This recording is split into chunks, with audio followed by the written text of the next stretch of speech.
Hello viewers, welcome to Ooty cooking channel. இன்னைக்கு ரொம்பவே சூப்பரான எக் கிரேவி செய்ய போகிறோம். இது தோசை, சப்பாத்தி, ஊத்தாப்பம், நான், ரொட்டி, பரோட்டா, வெரைட்டி ரைஸ் இது எல்லாத்துக்குமே சூப்பரான காம்பினேஷனாக இருக்கும். ரொம்பவே ஈஸியாக தேங்காய் சேர்க்காம ஒரு சூப்பரான எக் கிரேவி எப்படி செய்யறதுன்னு பார்க்கலாம் வாங்க. நான் 10 முட்டையை வேக வச்சு எடுத்து வச்சிருக்கேன். கத்தி வச்சு முட்டையில் லைட்டாக கீறி விட்டுருங்க. ரொம்ப ஆழமாக கீறி விட்டிங்கன்னா நம்ம கிரேவி செய்யும் போது முட்டை உடஞ்சி போயிடும். அதனால் லைட்டாக கீறி விட்டுருங்க. அப்போ தான் மசாலா முட்டையில் இறங்கும். இதே மாதிரி எல்லா முட்டையும் கீறி எடுத்துக்கலாம். கடாய் சூடானதும் இதில் 4 டேபிள் ஸ்பூன் அளவுக்கு எண்ணெய் சேர்த்துருக்கேன்.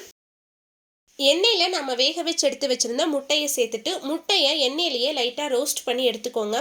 முட்டை லைட்டாக நிறம் மாறி வரணும், அது வரைக்கும் நல்லா ரோஸ்ட் பண்ணி எடுத்துக்கலாம். முட்டையெல்லாம் எண்ணெயில் நல்லா ரோஸ்ட் ஆகி வந்துருச்சு. இதை எடுத்து வேற ஒரு பிளேட்டில் மாற்றி வச்சிருங்க.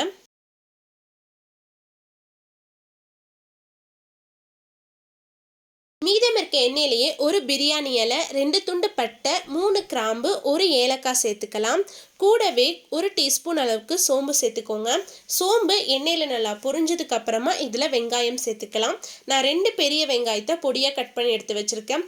வெங்காயம் அதிகமாக சேர்த்துட்டோம்னா கிரேவி நல்லாயிருக்கும். வெங்காயம் நல்லா பொன்னிறமாக ஆகிற வரைக்கும் எண்ணெயில் நல்லா வதக்கி விட்டுருங்க. வெங்காயம் வதங்கிறதுக்குள்ள ஒரு தக்காளி பேஸ்ட் ரெடி பண்ணிடலாம். அதுக்கு ஒரு மிக்ஸி ஜாரில் ஒரு சின்ன துண்டு பட்டை, 3 கிராம்பு சேர்த்துருக்கேன். கூடவே 1 டீஸ்பூன் ஜீரகம் சேர்த்துருக்கேன். கூடவே நல்லா பழுத்த 2 தக்காளியை ரஃபாக கட் பண்ணி சேர்த்துக்கலாம். இது எல்லாத்தையுமே நல்லா திக்கான பேஸ்ட்டாக அரைச்சி எடுத்துக்கலாம். வெங்காயம் நல்லா பொன்னிறமாக வதங்கி வந்துருச்சு. இப்போ இதில் இஞ்சி பூண்டு பேஸ்ட் சேர்த்துக்கலாம். நான் 1.5 டேபிள் ஸ்பூன் அளவுக்கு இஞ்சி பூண்டு பேஸ்ட் சேர்த்துருக்கேன். இஞ்சி பூண்டோட பச்சை வாசம் எல்லாம் போகிற வரைக்கும் எண்ணெயில் நல்லா வதக்கி விட்டுருங்க. அப்படி இல்லைன்னா நம்ம தக்காளி அரைக்கும் போதே கூடவே இஞ்சியும் பூண்டையும் சேர்த்தும் நீங்கள் அரைச்சி எடுத்துக்கலாம். இஞ்சி பூண்டு நல்லா வதங்கி வந்ததும் இதில் 2 பச்சை மிளகாயை கட் பண்ணிட்டு சேர்த்துருக்கேன். இதையும் ஒரு 2 நிமிஷம் நல்லா வதக்கி விட்டுருங்க. இப்போ இதில் 1 டேபிள் ஸ்பூன் அளவுக்கு மிளகாய் தூள் சேர்த்துருக்கேன். கூடவே 1 டேபிள் ஸ்பூன் அளவுக்கு மல்லித்தூள் சேர்த்துருக்கேன். கூடவே கொஞ்சமாக மஞ்சத்தூள் சேர்த்துட்டு இது எல்லாத்தையுமே எண்ணெயில் நல்லா வதக்கி விட்டுருங்க. மசாலா அடிப்பிடிக்காமல் பார்த்துக்கோங்க. மசாலா எல்லாம் நல்லா வதங்கி வந்ததும் இதில் நம்ம அரைச்சி வச்சுருந்த தக்காளி பேஸ்ட்டை சேர்த்துக்கோங்க. தக்காளியோட பச்சை வாசமெல்லாம் போய் எண்ணெய் நல்லா மேலே மிதந்து வர வரைக்கும் தக்காளி பேஸ்ட்டு நல்லா வதக்கி விட்டுருங்க.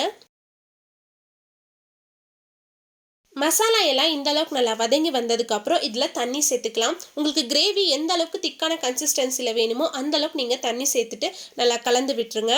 கூடவே தேவையான அளவுக்கு உப்பு சேர்த்துட்டு நல்லா கலந்து விட்டுறலாம். தண்ணி இந்த அளவுக்கு நல்லா கொதிச்சு வந்ததுக்கு அப்புறம் இதில் நம்ம ரோஸ்ட் பண்ணி எடுத்து வச்சிருந்த முட்டையை சேர்த்துக்கலாம்.